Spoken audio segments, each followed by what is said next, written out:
পাড়া তুলাল সেতু আৰম্ভ কৰিব লাগে ধুবুৰী চেন পাড়া তুলাল সেতুৰ কামৰ চেংচন ইতিমধ্যে কৰিব লাগে। আপোনালোকে নিশ্চয় জানে যে ধুবুৰীৰ যে ৰেল ষ্টেচন অসমৰ ভিতৰত আটাইতকৈ পুৰণি ৰেল ষ্টেচন আৰু এই ৰেল ষ্টেচন ইদানিং সময়ত মডেল ষ্টেচন হিচাপে ঘোষণা কৰিছে আৰু মডেল ষ্টেচন হিচাপে ঘোষণা কৰাৰ পিছত ধুবুৰীৰ পৰা ৰাজ্যৰ বাহিৰলৈ যোৱাৰ কাৰণে যি ৰেল যোগাযোগ ব্যৱস্থা থাকিব লাগে আমাৰ ধুবুৰীৰ পৰা ৰাজ্যৰ বাহিৰত যোৱাৰ কাৰণে তেনেকুৱা কোনো ব্যৱস্থা নাই।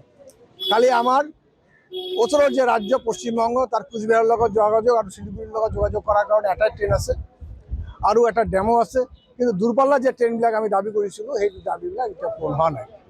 তিনিচুকীয়াৰ যি ট্ৰেইনখন আছিল ধুবুৰীৰ পৰা ৰাজ্যৰ ভিতৰতে সেইখন বন্ধ হৈ গৈছে আৰু যিটো পুৰণি দাবী ধুবুৰীৰ পৰা নিউ মইনাগুৰিৰ পৰা যোগীঘোপালৈকে যে ট্ৰেইন লাইন সেই ট্ৰেইন লাইনটো কমপ্লিট, কিন্তু সেই ট্ৰেইন লাইনটো কমপ্লিট হোৱাৰ পিছতো তাত কিন্তু ৰেল চলাচল এতিয়া আৰম্ভ হোৱা নাই। আমি যদি বিচাৰোঁ যে ধুবুৰীৰ পৰা বিলাসীপাৰা যাম আমি কিন্তু ৰেলত যাব নোৱাৰোঁ। এইটো আমাৰ পুৰণি দাবী, এই দাবীবিলাক পূৰণ কৰিব লাগে।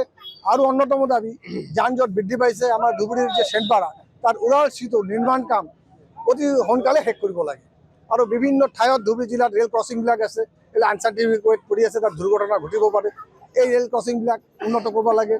ধুবুৰীত এটা হস্পিটেল আছে ৰেলৱে হস্পিটেল, এই হস্পিটেলত উন্নত কৰিব লাগে আৰু যে তৎকালীন টিকেটৰ ক্ষেত্ৰত আমি দেখিছোঁ ৰাইজৰ বিভিন্ন অভিযোগ তাত দুৰ্নীতি হৈ থাকে, গ'লে টিকেট নাপায়। এই দুৰ্নীতিবিলাক বন্ধ কৰিব লাগে। ৰেলৱে কৰ্তৃপক্ষ ডিআৰএমএছত বিভিন্ন সময়ত আমাৰ এই পেছেঞ্জাৰ এছ'চিয়েশ্যন স্মাৰকপত্ৰ প্ৰদান কৰিছে, কিন্তু কোনো সদুত্তৰ পোৱা নাই, যাৰ কাৰণে আজি আমি ইয়াত বিক্ষোভ কাৰ্যসূচী কৰিবলৈ আমি বাধ্য হৈছোঁ। ৰেলৱে পেছেঞ্জাৰ এছ'চিয়েশ্যন যিটো আছে ডেভেলপমেণ্ট এছ'চিয়েশ্যন, সেইটো মানে ৰেলৱে ডিপাৰ্টমেণ্টে আমাক হেৰি দিছে, আমাক কি কয় আমাক লাইচেঞ্চ দিছে এইটো এইটোৰ এপ্ৰুভ কৰিছে সিহঁতে।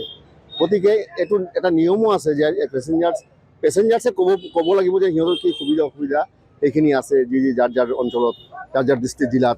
সেই হিচাপত আমি প্ৰতিটো 3 মাহে মূৰে মূৰে আমি ৰেল ডিপাৰ্টমেণ্টক জনাই আছিলোঁ যে এইবিলাক আমাৰ ডিমাণ্ড আছে, এই ডিমাণ্ডবিলাক আমাৰ ফুলফিল কৰিব লাগে। তেনেকুৱা ধুবুৰী ৰেল ষ্টেচন অকল আমি কৈছে আপোনালোকে কনষ্ট্ৰাকশ্যন কাম কৰিলেই নহ'ব নহয়। আজি পেছেঞ্জাৰবিলাক বহুত দিনৰ পৰা আজি ভুগি আছে। আমাৰ ধুবুৰী জিলাৰ পেছেঞ্জাৰ মই নিজেও এজন ধুবুৰীৰ, মই নিজেও এই ৰেলৰ কাৰণে আজি আমি সুবিধা পোৱা নাই, আমি যাব পৰা নাই।